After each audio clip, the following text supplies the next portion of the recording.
Paul Goble Staunton, January 24, retired Lieutenant Gen. Nikolay Leonov, who was deputy chief of the KGB's first chief directorate, says that during the Cold War, Moscow routinely used Mexico as the site for meetings with its agents in the U.S. because the Mexican counterintelligence service was much less effective than the American FBI.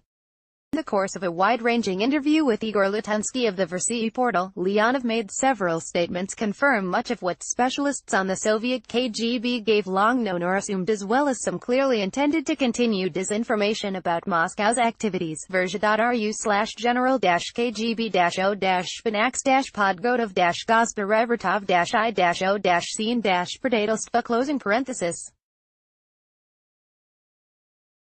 First of all, he says, one must acknowledge that the work of the KGB was conducted in Mexico especially actively, including in part holding meetings with agents recruited on the territory of the U.S.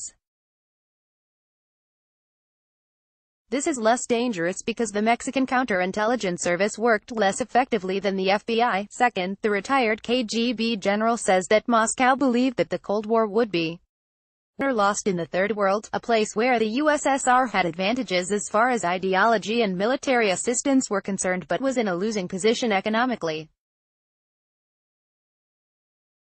Thus, the Soviets often controlled the ports through which American goods passed. Third, Leonov, who was a specialist on Latin America, says that the Soviets were rapidly gaining ground in that region before the USSR ceased to exist. But with the passing of the Soviet Union, he continues, that opportunity has passed as well. Fourth, he reports that the best agents for Moscow were those who volunteered out of ideological sympathies, but suggests that they were often driven by economic difficulties at home and the possibility that Moscow could help them overcome those difficulties with infusions of cash.